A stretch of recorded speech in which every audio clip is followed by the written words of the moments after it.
Oi, pessoal. Aqui é o professor Bruno, professor de História de vocês, alunos do terceiro ano do ensino médio do Colégio Militar de Curitiba. Estive um tanto quanto ausente nos últimos tempos e enfrentei algumas dificuldades técnicas para lidar com a educação à distância. O que tenho feito até o momento é disponibilizar aquele material que eu vinha disponibilizando na época das aulas presenciais, ainda em março, fevereiro, março desse ano, quando eu disponibilizava questões de vestibulares daqui da região do Paraná, o FPR, o EL, o EM, o EPG, e além de questões do Enem, por tópicos, conforme os conteúdos iam avançando, e também questões de anos anteriores da SpaceX, também feitas conforme os tópicos, conforme os conteúdos iam avançando, tipo Idade Média, tempos modernos e assim por diante. Continuei com esse procedimento, se vocês forem procurar, vocês vão encontrar essas questões selecionadas, e tenho tido dificuldades em relação a essa parte mais, digamos, tecnológica, Lidar com a tecnologia, para mim, tem sido difícil. Então essa é, em parte, a explicação da minha ausência. Então, a partir de hoje, a partir desse momento, eu vou conseguir ser mais presente aí na vida de vocês através da tecnologia, Provavelmente vocês vão ver vídeos meus todas as semanas, talvez até mais de um vídeo por semana, certo? Então, eu vou recuperar esse tempo perdido, de modo que daqui para frente, o que vai acontecer? Eu, além de estar seguindo adiante com os conteúdos, eu vou ainda recuperar conteúdos passados que não foram atingidos por videoaulas como essa que eu pretendo fazer agora, certo? Então é isso. A partir desse momento, a gente vai começar com o quê? A gente vai começar a ver o quê? A gente vai começar a ver o processo de independência, o primeiro reinado e o período regencial da história do Brasil, certo? Esse é o conteúdo. Seria o segundo capítulo da apostila de vocês, tá? Essa aula ela vai valer tanto para o pessoal do Preveste quanto para o pessoal do CEPREP, tá? Então, as 5 turmas acompanham essa aula, certo? E daqui para frente, então, a gente vai caminhar no sentido de chegar até hoje, na história, e também vou procurar disponibilizar materiais como esse em relação a conteúdos passados, certo? Então, dessa forma, a minha intenção é, todas as semanas, gravar pelo menos um vídeo de um conteúdo que vai para frente e de um conteúdo passado, para poder disponibilizar o material para que vocês possam consultar, certo?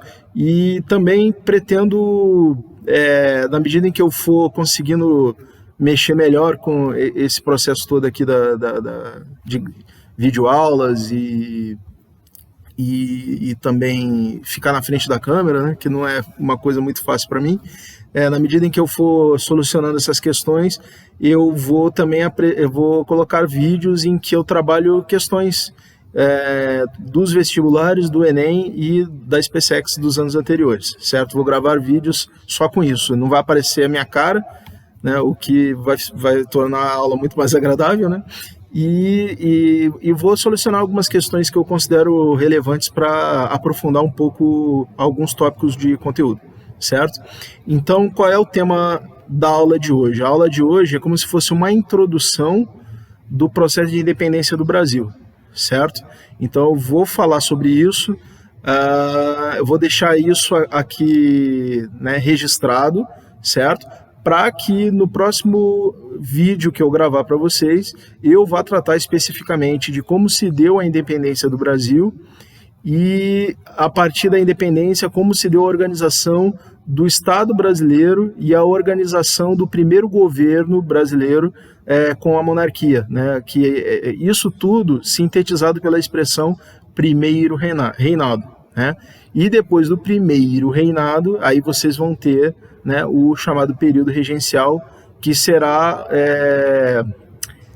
dará subsídios para um próximo vídeo, né? Então, contradizendo um pouco o que eu disse agora há pouco, eu acredito que eu vá fazer ao longo dessa semana, mas além deste vídeo, né, ao longo da semana que vai entrar, eu vou fazer também mais 2 vídeos, um sobre o primeiro reinado e outro sobre o período regencial. Então, esse vídeo especificamente vai ser uma introdução a esses 2 temas anteriores. Trocando em miúdos, eu vou falar sobre o chamado período joanino da história do Brasil. Tá? Aí vocês já vão entender o que eu quero dizer com o período do joanino, certo? Então, é para isso que serve essa videoaula aqui, ok? Gente, então ocorre o seguinte: antes de mais nada, é necessário dizer o seguinte, né? O Brasil era colônia, né, até o início do século XIX. Né? Século XIX é aquele que começa no ano de 1801 e vai até o ano 1900, certo? Esse é o século XIX. Então, lá no inicinho do século XIX, né, quando o Brasil vai começar a deixar de ser uma colônia, o Brasil vinha sendo uma colônia há uns 300 anos, né? E como é que se deu isso, né? O Brasil, na verdade, ele estava no caminho de Portugal, né? Num certo sentido, né? No caminho, vamos dizer assim, do processo de expansão territorial portuguesa, no processo de expansão econômica portuguesa e no processo de expansão cristã empreendido por Portugal, né? Como um país católico que era, aliado aos interesses da Igreja Católica, né? Então o Reino de Portugal também promoveu a expansão do catolicismo pelo mundo, não só aqui no Brasil, como também na África e na Ásia, né? Então o Brasil era só mais um território, tá certo que era o maior de todos, né, que Portugal conquistou, né, mas era só mais um território no caminho da expansão portuguesa, né? E essa expansão aqui na América ela durou uns 300 anos, né? E ela passou por vários momentos importantes, né? Como, por exemplo, a extração, o extrativismo, né? do pau-brasil na costa brasileira. Mais para frente vai haver a introdução da lavoura canavieira, né? E que vai levar à formação de engenhos, né? Que, de certa maneira, é uma das primeiras experiências industriais aqui na América, né? Ponham aspas aí na palavra industrial, porque não é bem uma indústria, mas funciona de maneira muito semelhante a uma indústria, né? Os engenhos de açúcar, né, que produziam açúcar para ser exportado para a Europa, né? E mais para frente ainda a extração de minérios, né, como o ouro e diamantes, certo? Então, tudo isso, toda essa exploração econômica, ela está no bojo, né, de um fenômeno histórico chamado Pacto Colonial. O que era o Pacto Colonial? O Pacto Colonial era um acordo de exclusividade imposto por Portugal à sua colônia, né, que no caso era o Brasil, também conhecido como América Portuguesa, né? Então, eles impunham um acordo em que o Brasil era obrigado a exportar itens primários, né, os mais primários possíveis, com o menor beneficiamento possível, a preços muito baixos, para atender os interesses da economia portuguesa, né, que era comandada pela burguesia em associação com o Estado absolutista, certo? Então o Pacto Colonial, ele nada mais era do que digamos assim, um apetrecho, né, um equipamento de um negócio maior chamado mercantilismo, que por sua vez era a face econômica do regime absolutista, né? Então, vocês entendem? Há toda uma cadeia, né, de elementos políticos, jurídicos, econômicos que vinculavam o Brasil a Portugal através do Pacto Colonial. Brasil se ligava a Portugal através do Pacto Colonial. O Pacto Colonial era um elemento da política econômica mercantilista, que, por sua vez, era a face econômica do regime absolutista, certo?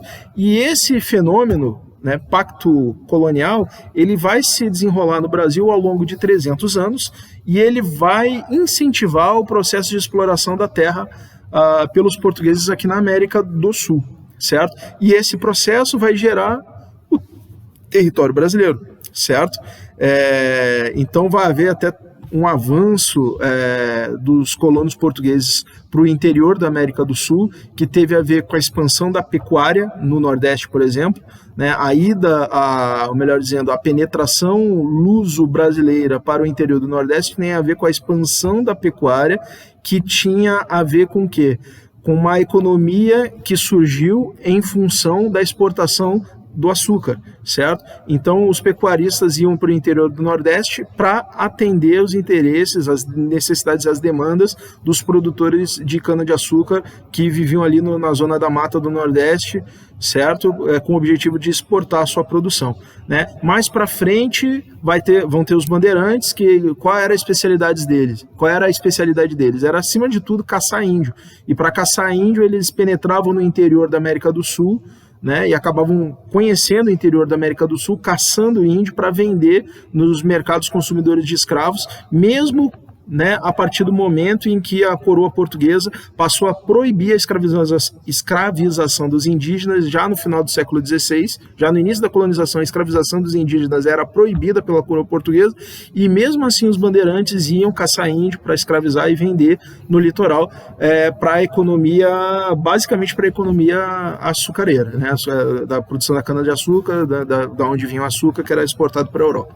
Certo? Há todo um processo sobre isso, e eu vou falar nessas aulas para trás que ficaram sem ser desenvolvidas por mim aqui, eu ainda vou falar sobre isso um pouco, tá?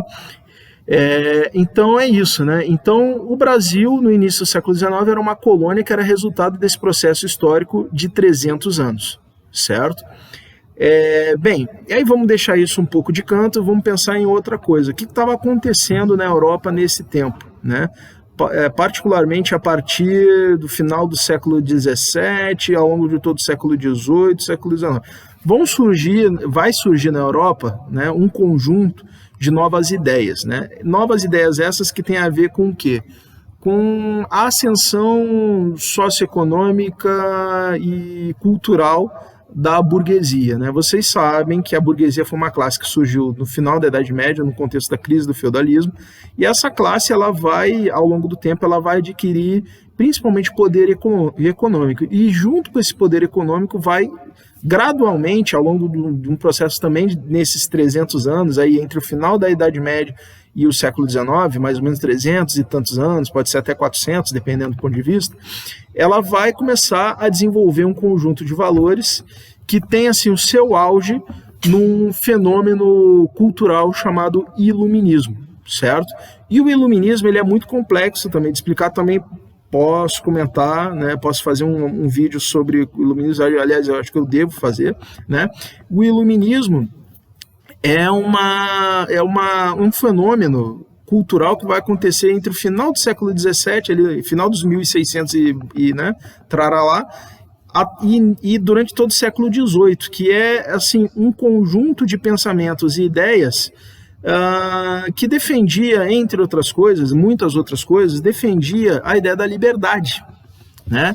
De modos que um novo conceito vai surgir a partir do pensamento iluminista, né? Que conceito novo é esse? É o conceito da liberdade e, consequentemente, uma derivação da ideia da liberdade do liberalismo, certo? E o liberalismo, ele tem várias vertentes. Ele tem a vertente econômica, né? Por exemplo, Adam Smith, né? Que defendia que o Estado não interviesse tanto na economia como intervinha no mercantilismo. Aliás, foram pessoas que falavam mal do mercantilismo que deram nome para o mercantilismo, e diga-se de passagem, essas pessoas eram iluministas, certo? Falavam mal porque eram iluministas, porque achavam que o Estado não deveria intervir tanto na economia, certo? E também tem o liberalismo político, né, que falava muito mal do absolutismo. Então, ambos liberalismos, o político e o econômico, um queimava o filme do mercantilismo, o outro queimava o filme do absolutismo, certo? E aí, gente, essas novas ideias surgidas basicamente no século XVIII, né, elas vão se tornar um fator assim cultural, ideológico, que vai levar a burguesia, uma parte dela, não toda a burguesia, tá? Tinha uma parte da burguesia que gostava muito do mercantilismo e do absolutismo, certo? Né? Que fique claro, mas uma parte, digamos assim, aquela classe média burguesa, né? O pequeno comerciante, né? Esse cara, ele vai, né?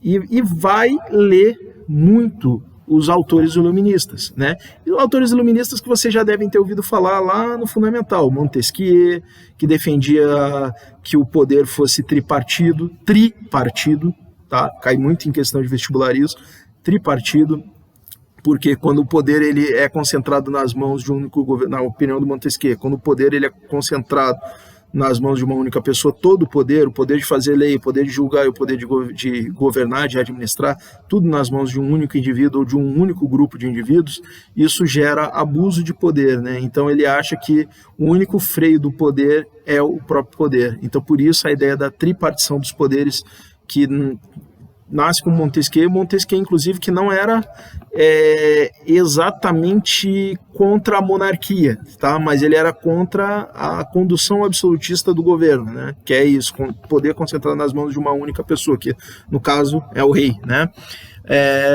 Então, quer dizer, o absolutismo ele se torna um elemento de crítica tanto ao absolutismo quanto ao mercantilismo e, por extensão, ao pacto colonial.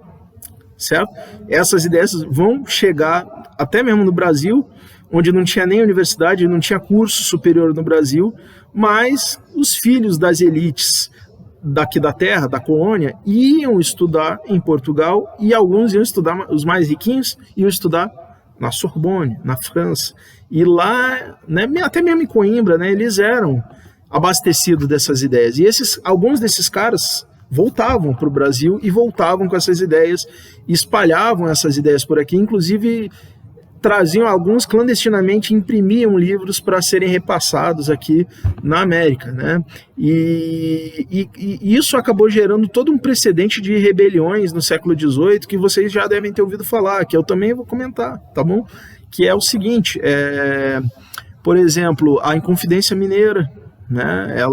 Ela foi muito abastecida das ideias do Voltaire, principalmente, né, mas também do Rousseau, até mesmo a Conjuração Baiana, né, que é um movimento mais popular, né, que aconteceu na Bahia, mas que tinha ali muito dos conceitos, das ideias, das posições defendidas pelo Rousseau, certo? O Rousseau é meio que um Marx, sabe, atenuado, né? É um cara do povão, assim, que é contra a propriedade privada, por exemplo, tá?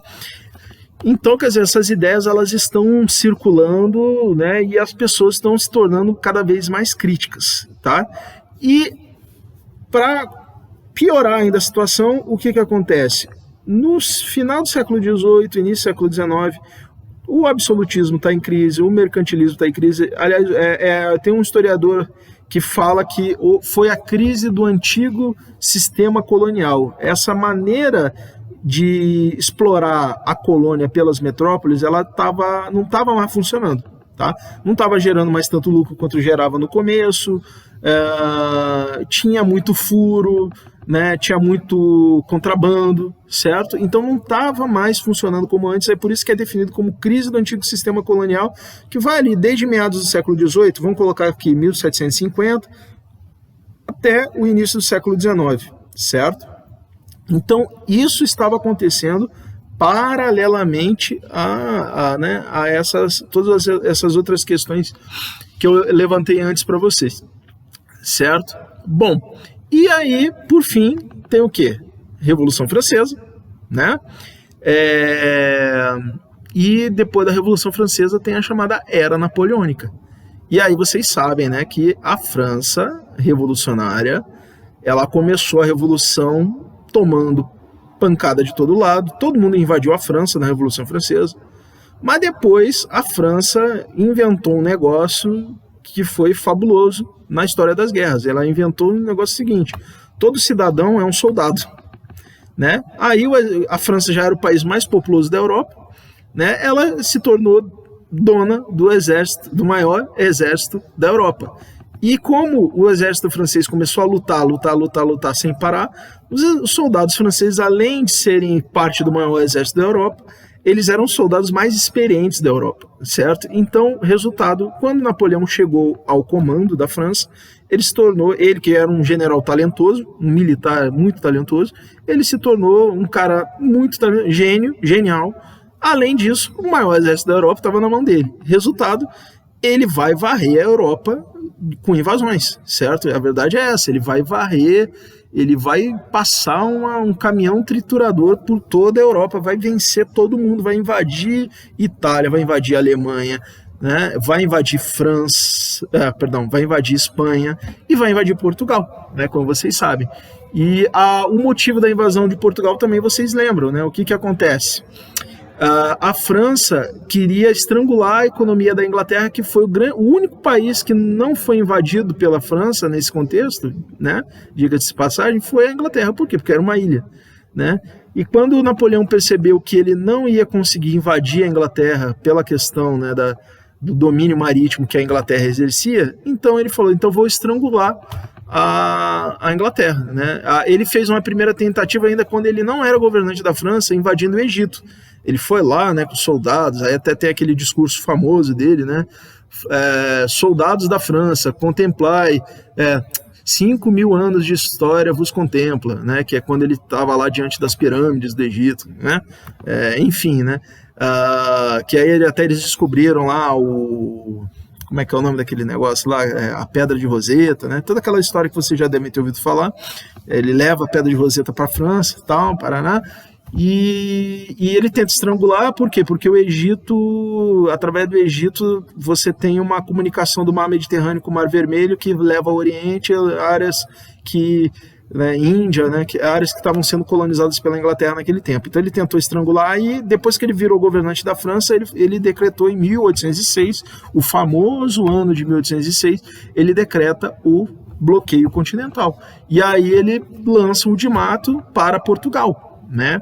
Ele proíbe Portugal de manter relações comerciais com a Inglaterra para estrangular, né? Aliás, de Portugal até a Rússia era essa proibição, né? Não pode fazer comércio com a Inglaterra. Se quem fizer comércio com a Inglaterra, eu invado. E aí Portugal, né? Qual era a situação de Portugal naquele tempo? A situação de Portugal naquele tempo era o seguinte: tinha uma rainha, a rainha Maria I, que ela ficou apelidada como Rainha Louca porque em algum momento ela começou a se comportar de uma maneira que não parecia ter sentido para as pessoas que a cercavam.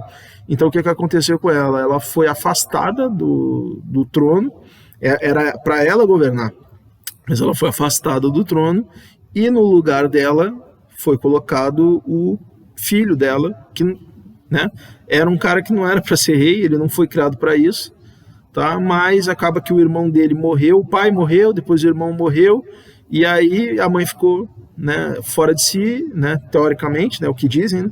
E aí ele assumiu o controle do reino de Portugal como regente, né, príncipe regente, que vai do futuro, ele era chamado apenas príncipe regente João, né, Dom João, mas a partir do momento que Maria morre, ele recebe o título de Dom João VI. Não é agora que ele é o Dom João VI, ele é apenas Dom João, certo? Era ele que estava governando Portugal nesse momento e, né, tinha essa pressão da França para não fazer comércio com a Inglaterra. Porém, por outro lado, ele também recebia pressão na Inglaterra. Por quê? Porque Portugal e Inglaterra tinham um vínculo comercial que não era daquela época, era um vínculo comercial de mais de 100 anos, certo? Em 1703, tá, algum tempo depois que acabou a União Ibérica, né, que é a união entre Espanha e Portugal, que durou 60 anos, foi de 1580 até 1640, certo? E o que acontece? Depois que acabou a União Ibérica, Portugal foi buscar um apoio diplomático em algum país poderoso, e esse país acabou sendo a Inglaterra, foi um país que se fortaleceu ao longo dos séculos 17 e 18, se tornou uma potência marítima nessa época. Então Portugal vai buscar apoio na Inglaterra, e essa submissão de Portugal em relação à Inglaterra, ela vai acontecer a partir de 1703 com o Tratado de Methuen, né, por esse tratado, Portugal se comprometia a comprar tecidos ingleses, tá, por zero imposto de importação, enquanto que Portugal tinha uma cota para vender pescados e vinho para a Inglaterra. Esse era o, né, Tratado de Methuen. E aí, né, consequentemente, como Portugal se submeteu à Inglaterra, o Brasil também vai se submeter à Inglaterra, certo? Nesse contexto. E aí, tá, vamos voltar para o século XIX. No século XIX tinha 100 anos que esse acordo, mais de 100 anos que esse acordo tinha sido assinado. Então, Portugal tinha um vínculo muito forte com a Inglaterra. E a Inglaterra, ela tinha muito interesse comercial no Brasil, nas colônias portuguesas de uma forma geral, mas no Brasil em particular. Por quê? Porque o Brasil era um grande mercado consumidor indireto de mercadorias inglesas. O que eu quero dizer com isso? Mercadorias industrializadas que a Inglaterra vendia para Portugal chegavam ao Brasil de forma indireta, entendeu? Então a Inglaterra sabia disso, né? Não era boba, né? Ela vendia para Portugal, mas sabia que uma boa parte do que ela vendia para Portugal ia parar no Brasil, até porque nessa época a economia do Brasil já era maior do que a economia de Portugal, certo? Então, qual era a pressão sobre o Dom João, tá? Ainda não Sexto. Qual era a pressão sobre ele? Ora, se eu obedecer à França, é capaz de eu perder o Brasil. Por quê? Porque eu parar de fazer comércio com a Inglaterra significa que eu rompi com a Inglaterra. E a Inglaterra pode usar isso para pegar o Brasil para ela, ou para, né, ajudar o Brasil a se tornar independente de Portugal. Então, quer dizer, seria uma jogada arriscada. Então, o que o Dom João faz? Ele diz que vai obedecer, né, até o Tratado de Fontainebleau, né, que Portugal assina com a França, né, de não, sim, vamos obedecer o bloqueio continental. Só que não obedece, né, picas, né, não obedece nada. Certo? Vai ali contrabandinho, né, por debaixo dos panos, vai levando enquanto pode, até que Napoleão enche o saco, falar: ah, tá bom, então vou te invadir. E aí ele manda lá o famoso general Junot, né, que foi um dos marechais do Napoleão, né, o general Junot manda invadir, recebe a ordem de invadir Portugal, ele invade, né, dizem que foi uma invasão bem mal conduzida, inclusive, que, né, há alguns historiadores que dizem que se Portugal tivesse organizado uma defesa séria, né, pelo menos aquela tentativa de invasão seria repelida. Mais provavelmente, né, se o Junot tivesse sido repelido ali naquela invasão de Portugal, né, muito provavelmente eles iam tentar algo maior e iam acabar conseguindo, ou pelo menos iam provocar um dano sério a Portugal, né? Isso é uma coisa, esse é o si da história, não dá pra gente saber o que poderia acontecer, mas, né, o que se afirma é que foi um negócio muito mal conduzido, tanto que os franceses chegaram em Lisboa esfarrapados, né? O que dizem, né? Mas enfim, isso é né, não é importante para vocês. O fato é que é o seguinte: essa invasão aconteceu em 1807. E aí, em novembro de 1807, o Dom João, né, em acordo com a Inglaterra, ele resolve abandonar Portugal, né, e ir para o Brasil, né. Alguns dizem que foi uma fuga, né, pode ser também considerado uma retirada estratégica, enfim, independente do que seja, isso aconteceu. Em novembro eles embarcaram, né, em navios, inclusive muitos deles da Marinha Inglesa, atravessaram o Oceano Atlântico e foram parar no Brasil no início de 1808. Então eles chegam ao Brasil no início de 1808. Primeiro eles desembarcam na Bahia, depois da Bahia eles vão parar no Rio de Janeiro. É aí que começa no Brasil o chamado período joanino, tá? Tá vendo? No início eu falei, eu vou falar sobre o período joanino. Tá aqui, o início do período joanino no Brasil se dá em 1808, certo?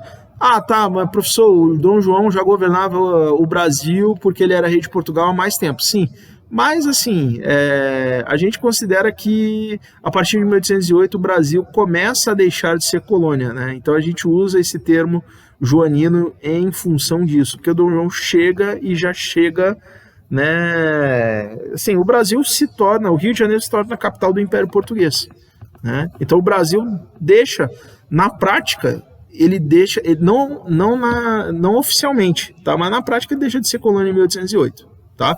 Aliás, é bom prestar atenção nisso. tá? O Brasil não deixou de ser colônia oficialmente em 1808, mas na prática foi o que aconteceu. Sabe por quê? Dom João já chega aqui ao Brasil, primeira coisa que ele faz é acabar com o pacto colonial, que é aquele acordo de exclusividade com Portugal, né?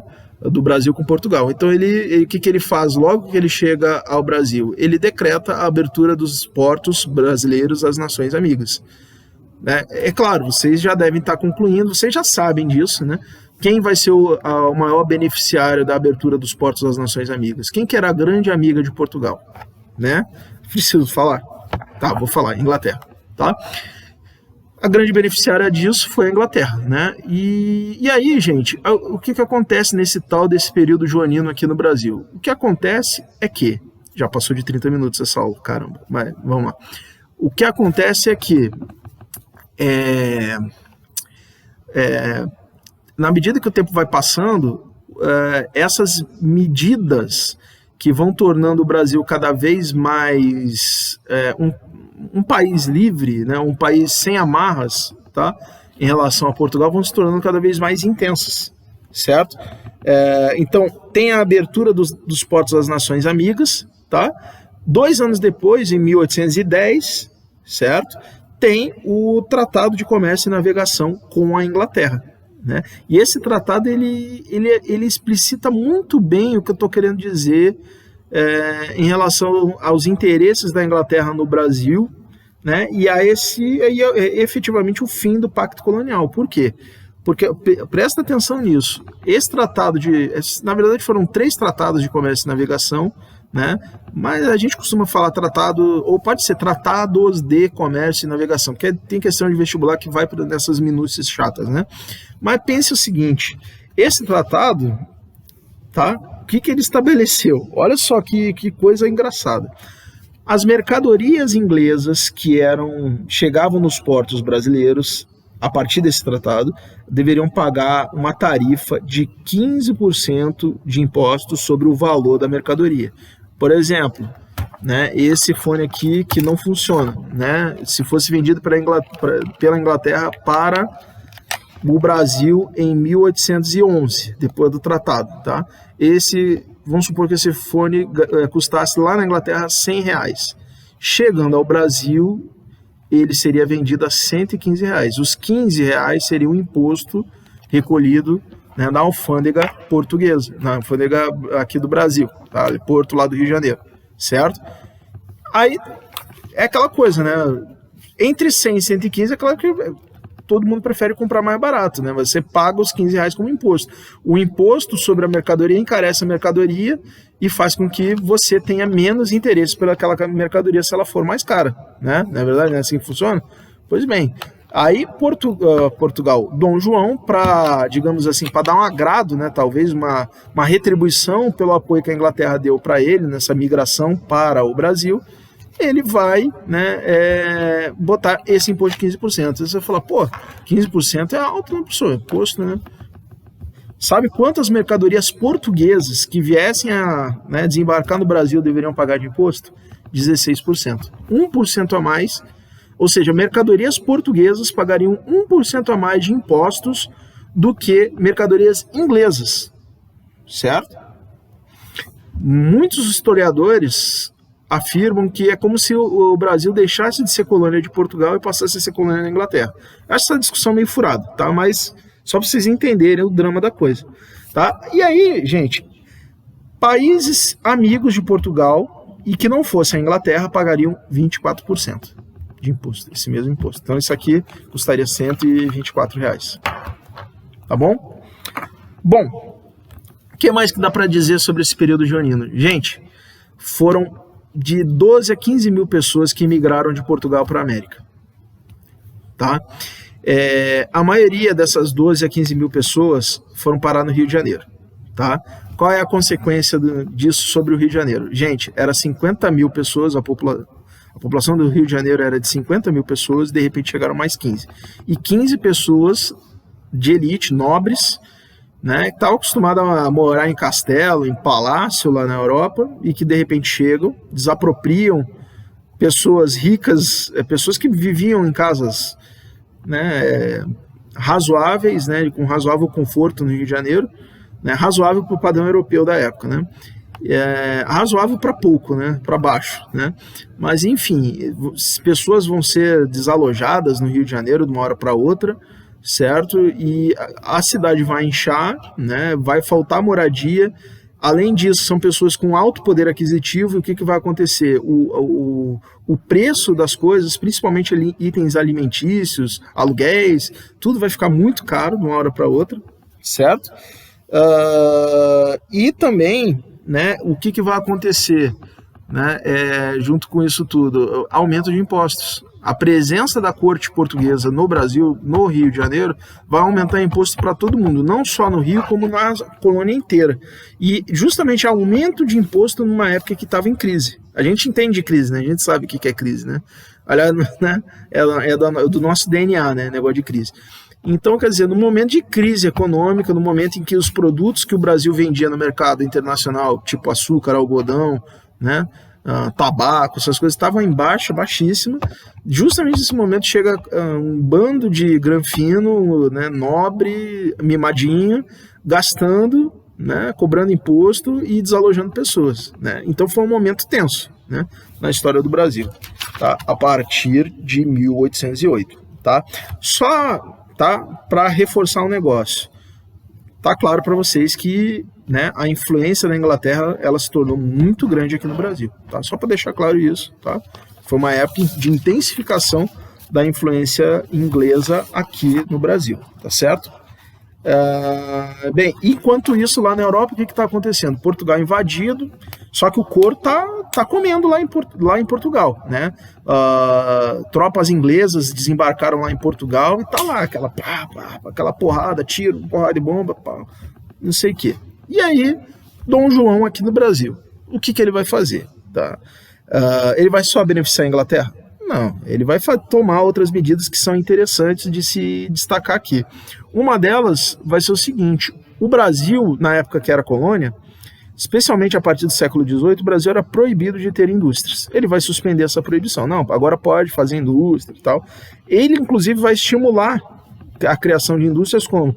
Criando casas de fundição em Minas e São Paulo. Tá? O que seria casa de fundição para quem, né, não está ligado? Casa de fundição são locais que trabalham com metal, né? Aquecer o metal até altas temperaturas para moldá-lo, né, para fazer qualquer objeto, né? Uma enxada, uma foice, uma espada, um canhão, entendeu? Uma fundição. No caso dessas de Minas e São Paulo, o objetivo era militar mesmo. Né, era a produção de material bélico mesmo, né?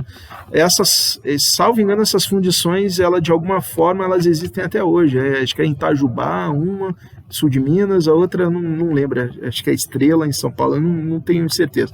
Mas enfim, tá? Era bélico o negócio, tá? Mas, né, já é alguma coisa. Incentiva a formação de fábricas têxteis, tá? Para dar também uma finalidade para a produção de algodão do Maranhão, que também estava em crise, danada. A Inglaterra queria vender produtos à base de algodão para o Brasil, mas não comprava algodão brasileiro, comprava algodão dos Estados Unidos e de suas colônias, né? Enfim, né? Acontece. E aí o Dom João vai falar, não, então vamos dar uma utilidade, né, para esse algodão, vamos criar a indústria têxtil aqui no Brasil. Só que o Brasil estava recebendo uma enxurrada de mercadorias inglesas, então entre comprar o produto inglês barato e de boa qualidade e comprar o produto brasileiro, né, que estava recém começando a ser produzido, né, então as indústrias, elas foram estimuladas, mas elas não cresceram tanto, elas não apareceram tanto nesse momento.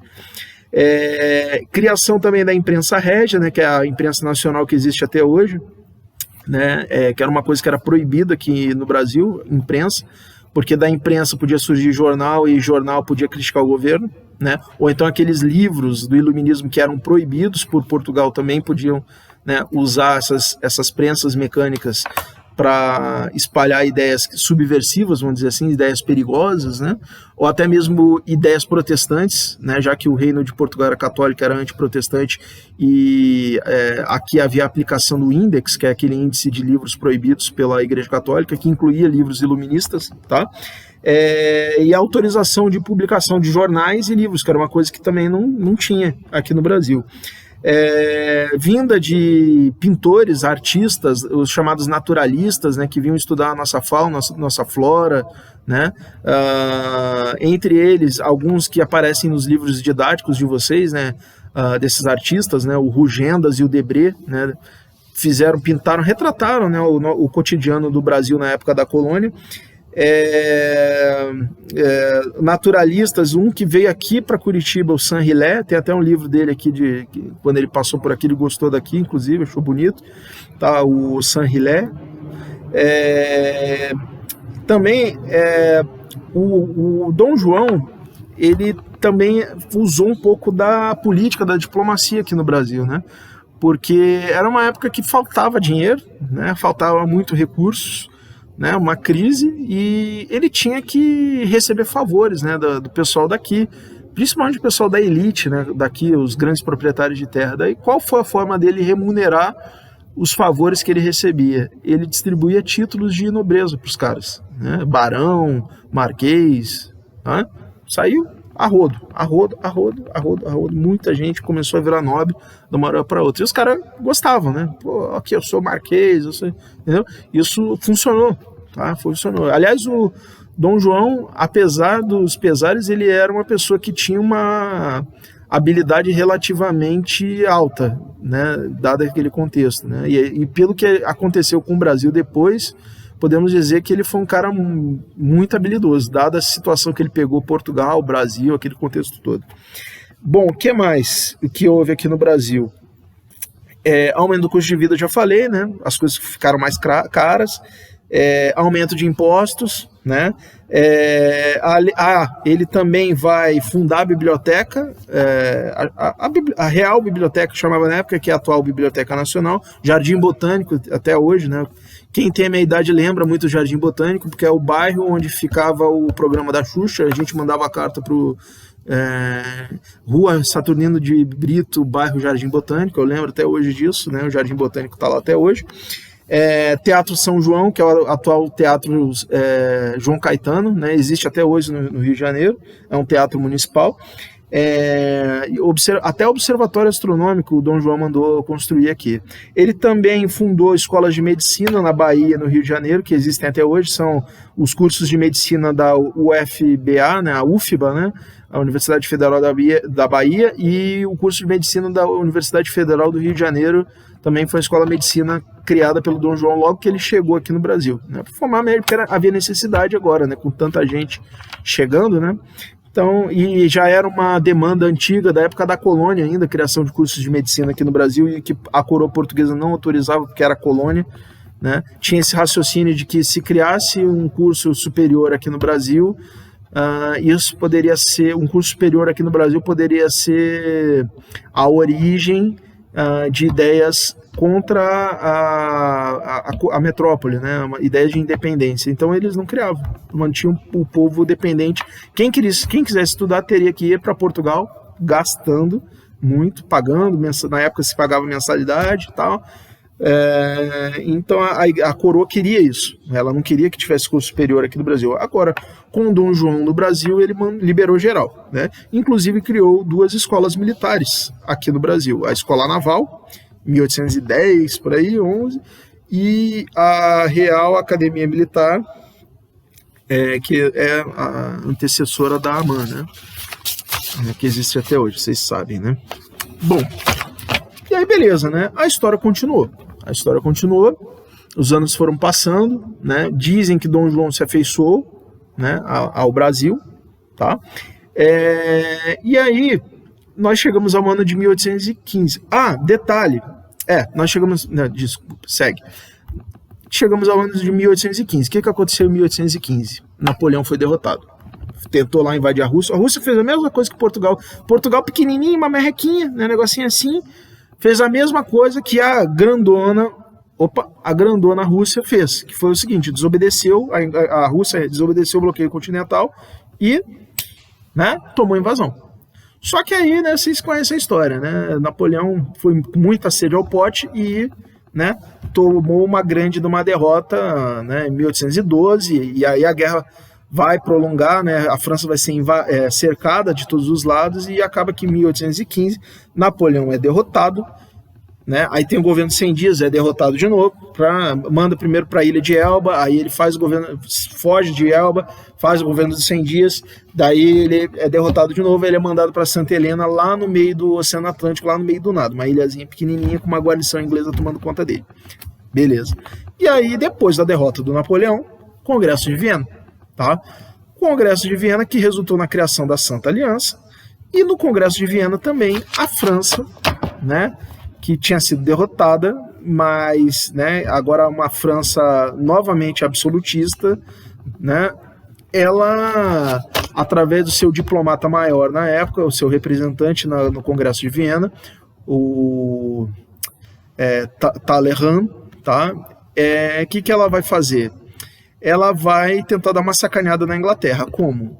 Forçando o rei de Portugal, falando para o rei de Portugal, ó, aí não é digno de uma coroa europeia, ela está sediada na sua colônia. Então, para Portugal ser tratado, né, em pé de igualdade conosco, o governo português tem que estar em Portugal, certo? Aí, qual foi a reação do sagaz Dom... Deixa eu ver, 1815? Sim, ele já é o Dom João VI. Qual é a... Não, ele ainda vai ser em 1816, desculpa. Tá? Mas qual é a sagacidade do Dom João naquela época, o príncipe Dom João? Ele elevou o Brasil à categoria de Reino Unido a Portugal e Algarves. Com isso, beleza, né? O Brasil é Reino Unido, então ele está no reino, ele não está na colônia, entendeu? Então, nesse momento, aí é que tá, 1815 é o ano em que oficialmente o Brasil deixa de ser colônia. De 1808 até 1815, o Brasil tinha deixado de ser de fato, né? Mas não de direito, entende? Tá? Isso caiu em questão. Estou falando nisso porque isso caiu em questão, tá? Quando que o Brasil deixou de ser colônia? Em 1815. E tudo tem a ver com o Congresso de Viena. Sim, Congresso de Viena. Foi uma decisão do Dom João? Foi. Mas ele foi uma reação a uma pressão do Congresso de Viena, através do Talleyrand, safadinho lá do Talleyrand, que era, né, safadinho mesmo, né? Depois eu conto as marmotas que ele fez na vida, que ele tentou pressionar Portugal para sacanear a Inglaterra, né? Porque ia criar um problema para a Inglaterra, porque aí o Brasil ia voltar a ser colônia e ia ter que voltar ao Pacto Colonial, tá ligado? Ia ter que voltar ao Pacto Colonial e ia se prejudicar os negócios da Inglaterra no Brasil, tá? E aí, né, Dom João foi mais sagaz ainda, falou, então Brasil, Reino Unido, pronto, acabou a conversa. Beleza, o Brasil virou Reino Unido e ele ficou mais um tempo no Brasil, né? Dizem que ele gostou do Brasil, não queria voltar para Portugal, não gostava de frio, né? Não conheceu Curitiba, né? Enfim, mas aí continua a história, né?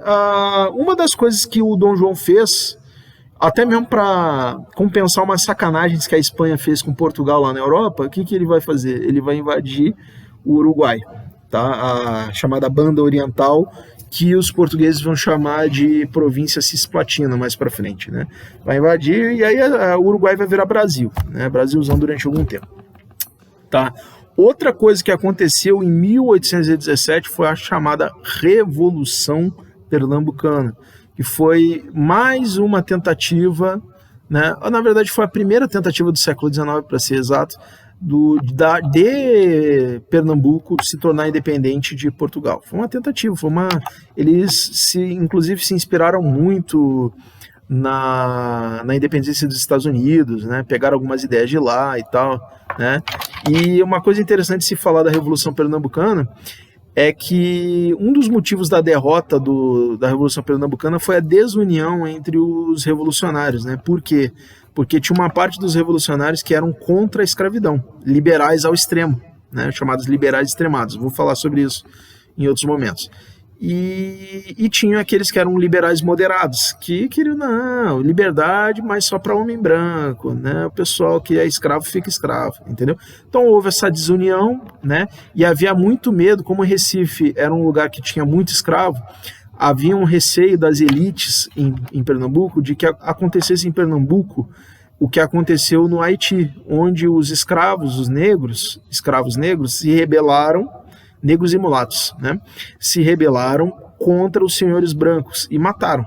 A maioria morreu, né, foi executado.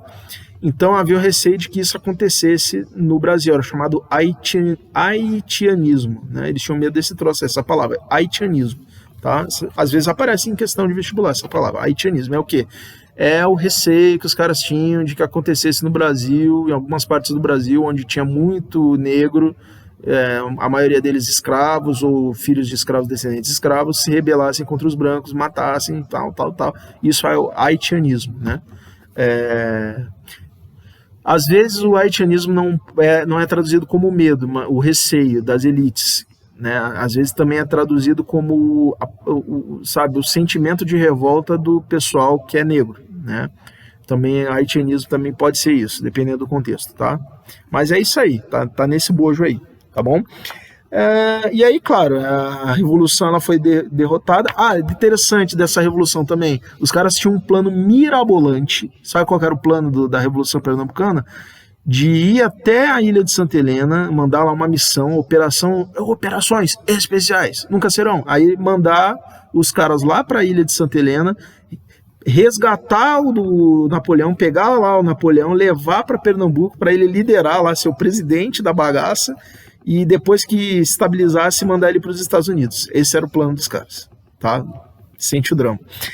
Mas foram derrotados, alguns foram executados, na verdade arcabuzados, ou seja, receberam tiros de arcabuz, né? E até dessa rebelião participou um sujeito chamado Frei Caneca, que é um cara importante, depois ele vai aparecer de novo, tá? Em outro momento, né? E, enfim, foi derrotado, e aí Portugal continuou sendo até então absolutista, né, e Brasil, Reino Unido. Beleza. Aí vem, presta atenção, a Revolução Liberal do Porto, tá? Lá em Portugal, lá em Lisboa, cidades lá, Porto, Lisboa. O que foi a Revolução Liberal do Porto? Eles queriam basicamente duas coisas. Eles queriam que Portugal não fosse mais absolutista, que fosse um governo, uma monarquia constitucional, certo? Que o rei não fosse mais aquele mandão que pudesse fazer tudo, governar, criar lei e julgar, né? Não, ele tinha que ser tipo o poder executivo, tá? Então, diminuir um pouco o poder do rei, criar um parlamento, né? As cortes lá em Portugal, as cortes, né? Que seria o poder legislativo lá em Portugal, o poder criador de leis e de Constituição. E segunda coisa, três coisas, tá? Eu falei duas, três, tá? Segunda coisa, queriam que Dom João voltasse para Lisboa. E terceira coisa, adivinha? Queriam que o Brasil voltasse a ser colônia, tá? Então começou essa pressão, essa Revolução Liberal do Porto. Algumas pessoas aqui no Brasil aderiram aos ideais da Constituição, mas eram contra o Brasil voltar a ser colônia, tá? Então fica uma coisa assim, né? Os portugueses que residiam aqui no Brasil, tá? Geralmente eles eram a favor de Dom João voltar para Portugal, a favor de que o Brasil voltasse a ser colônia. Isso por quê? Porque muitos portugueses que residiam aqui no Brasil lidavam com comércio de importação e exportação, e eles lucravam mais com o pacto colonial, tá? Os portugueses dominavam a nomeação de cargo público, tipo oficial do exército, né, administrador público. A maioria era português, dificilmente brasileiro ocupava esses cargos, só ocupava cargo subalterno, tá? Até mesmo no exército, só, né, nível inferior do exército, a maioria das vezes, para ser mais exato. E o comércio era dominado pelos portugueses, tá? Então tinha essa situação. Aliás, uma das causas da Revolução Pernambucana também foi isso, né? Que os portugueses dominavam o comércio e eles faziam preço, e era uma época de carestia, era uma época de inflação. Então o pessoal achava que os portugueses davam uma miguelada lá no povão, davam uma enganada lá no povão com o preço das coisas. O que eu acho que em parte é verdade e em parte é um pouco exagero, né? Sabe o que é? Tá um meio termo disso aí. Acho que acontecia abuso, mas também o problema era as dificuldades da época também. Tá? Mas enfim, aí começa essa pressão, né, pela volta de Dom João e pela recolonização do Brasil. E aí, né, em 1821, o Dom João, em função dessa pressão, ele volta, tá, para Portugal, mas vocês sabem, conhecem a história, ele deixa o filhotinho dele, o Dom Pedrito, eu chamo de Dom Pedrito, é o Dom Pedro, tá? O príncipe Dom Pedro, deixa o Dom Pedro aqui como príncipe regente do Brasil e vaza para Portugal. E aí tem aquela famosa frase, filho, se a revolução tiver que ser feita, se a independência tiver que ser feita, algo desse gênero, tá? Não lembro exatamente a frase, mas que antes tu o faças do que algum aventureiro, né? Tipo assim, se for para ser independente, o Brasil ser independente, faz você a independência, não deixa qualquer um fazer, porque, né, vai dar ruim para todo mundo, para nós, né, para nossa família, para nossa dinastia, né? E então o Dom Pedro fica, né? O Dom Pedro fica e não coincidentemente em 1822, ano seguinte, acontece a independência do Brasil, tá? Como esse vídeo ficou muito longo, tá batendo 55 minutos, eu vou encerrar por aqui. Vocês sabem que em 1822 acontece a independência do Brasil, né, de alguma forma. O que eu vou fazer? No próximo vídeo eu vou falar sobre como se deu a independência do Brasil e vou falar também sobre o primeiro reinado. Acredito que vai ser um vídeo mais curto, tá? Peço desculpas. E aproveito a oportunidade também para perguntar, né, pedir sugestões de como pode ficar melhor, né? Uma das coisas que vocês vão sugerir vai ser diminuir o tamanho do vídeo, e eu pergunto o que é melhor, eu ficar olhando para a cara de vocês, essa minha cara redonda, né, que é insuportável ficar olhando, meu olho também, eu estou percebendo que eu sou muito vesgo, né? Olha aqui, ó, tá vendo? Tem um olho aqui, esse olho aqui, ó, ele é muito vesguinho. Então, não sei se é muito agradável ficar olhando para a minha cara redonda, ou se de repente eu coloco slides aí, vou passando slides. Eu pensei em fazer isso, mas eu achei que ia ficar monótono, tá? Para ser sincero. Mas eu posso fazer, se for a vontade de vocês, tá bom? Agradeço, peço desculpas encarecidamente por ter demorado tanto, mas eu posso dizer a vocês que também tive dificuldades de ordem pessoal significativas, tá bom?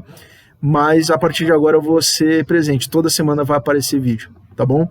E um abraço a todos, melhoras, e espero estar com vocês ainda esse ano, tá? Espero que estarmos juntos ainda esse ano, tá bom? Um abraço, um beijo para todo mundo. Um abraço especial para a Hanna, que foi um estímulo para eu tomar coragem de fazer esse vídeo, tá bom, Hanna? Valeu, um abraço.